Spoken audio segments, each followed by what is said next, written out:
Hello, this is Telomere, and welcome to another repair video. In this video, we're looking at a Nintendo Switch Lite. It's this critter right here. It's a little bit on the dirty side. And I do not even remember what the customer said about what the issue was. I have a feeling they said that it basically just stopped turning on. So let's switch ourselves over to the desk and we'll see what's going on with it. I'll also take out my handheld microscope and we can take a look at the charge port. I don't want to plug this in unless I take a look at it. It actually, just from a cursory inspection, it looks fine. It looks okay to me. Oh, maybe not. I think it's got pins that are bent right there. Yeah, they got mashed pins. One of them's even crossed over it. That's just, it's a bit disturbing. It's a high chance that I'm going to need to change out the, I think it's called the TPM chip. But we can find out pretty quick. Just got to take apart this, and then we can take a look inside. Okay, we got that out. Okay, I've now been reminded. I don't know why I was saying TPM chip. So I think I've got this upside down. So all we need to know with the M92 chip is whether or not we have any shorts. Because when you have a charge port that's as busted as this one is, with pins crossing over, when you go and put the charge cable in, it blows things up. So I'm going to put the black lead on ground. We're just making sure that there isn't any shorts here. The ones that are most concerning are, you got these capacitors right here. These sides should always be, should never be ground. It's these sides that all should be ground. And I think this one should be ground. I think it's either this one or this one that tells you whether or not your CPU is busted, your CPU or APU, whatever we're going to call it. Either way, everything seems fine as far as I can tell. There doesn't seem to be anything wrong here. Should only need a charge port. And really just to punch that home for you guys, because it wasn't the best view on the other one.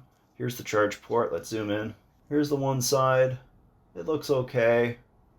But if you look at the other side, it's been mashed badly. So there you have it. Needs a new charge port. I'm going to put it up to 420. Maybe 410. Got the bottom left is already liquefied now. There we go.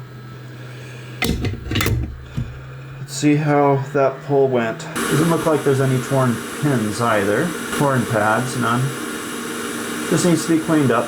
Okay, so we're going to go and put down some leaded solder first, just to make this a little bit easier. And we can clean up those pads. Flux it up. Yeah. Let's turn that vent on.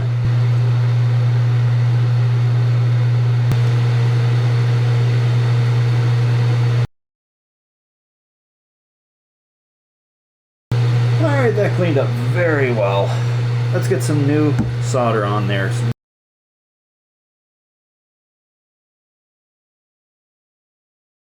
Excellent. Last step is to put in the new port.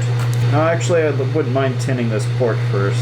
The reason why I want to tin it first is simply because of the fact that it's going to be really hard to get those, I mean impossible actually, to get those back pins proper. I'm going to need a smaller tip. Oh, I'm already burning plastic. How am I going to do these back ones? Doing those back ones with incredible care. That's what I'm doing. I think I got it. Now I got to do this incredibly fast.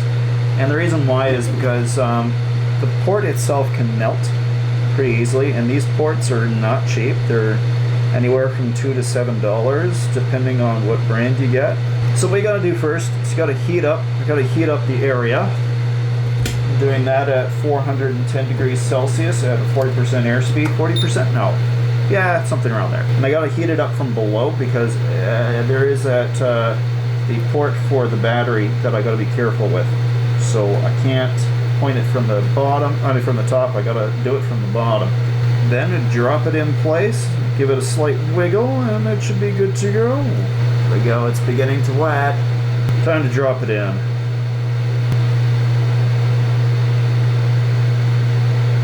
Okay, taking it off the heat now. You see that, guys? It just began to melt. The port at the back there began to melt. I don't even know if that's going to be usable now. I didn't even leave it on that long. So, I don't know, it's possible that the port isn't broken, isn't bad. despite for whatever I had seen there, it seems to be okay. So what I'm going to do is I'm just going to chuck it into the Nintendo Switch, and we're going to give this a test and hope for the best. Okay, I've got everything in. Good enough, at least. I don't really care about that right now. I'm just going to be trying to see whether or not it'll charge. So let's plug it in. Let's see if we get a symbol. Something. Actually, I wouldn't mind seeing what amperage is being drawn. Oh, there's the battery symbol, and it's turning on. The connection, the port itself was installed correctly. The problem is that there is plastic getting into the very bottom of that charge port, or that it did get into it, and so the cable isn't sitting perfectly flush. Can I do anything about that? Maybe I could poke it away with maybe a blade. I just need the cable to sit flush. I'm really trying to avoid having to go and do another charge port replacement. I'm going to play around with this for a bit. Okay, so I played around with that charge port a little bit. It wasn't actually anywhere near as bad. You can see it's not even barely wiggling at all. It was just a small amount of plastic. This is terrible to say, but it was a small amount of plastic that had bubbled up during the heat gun's process of soldering it to the board. And now, as you can see, 100% battery. It's charging, and it's not disconnecting. I was able to guarantee that also with this. If I plug this in, I can wiggle it around, and it doesn't disconnect. And I checked the other side as well. Still good. I can wiggle it around, and it won't disconnect. So that is done. That is working. It is doing what it's supposed to. So what does that mean now? Well, we got to put this thing back together. So let's do that.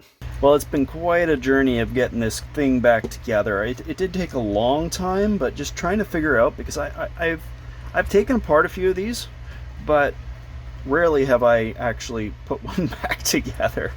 I did put in some new thermal paste. Everything seems to be in place. I think I'm ready to put the back cover on finally. It's done. Let's put the customer's replacement pads back on. Those are some super cheap aftermarket things. I guess that's why these were here, is just to go over top of it and give it a better feel. Let's turn her on and see if everything is good.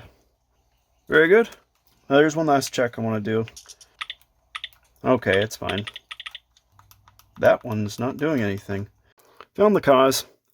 This little guy right here wasn't plugged in. Such a small thing, but that's why I do tests. And that was it. It's working. So that's it, guys. We have another device fixed. That was a lot more harrowing for me than I expected it to be, but it is now working. So if you guys like the video, please do leave a like. And if you want to see more of my stuff, subscribe. We'll see you guys all in another video. Bye.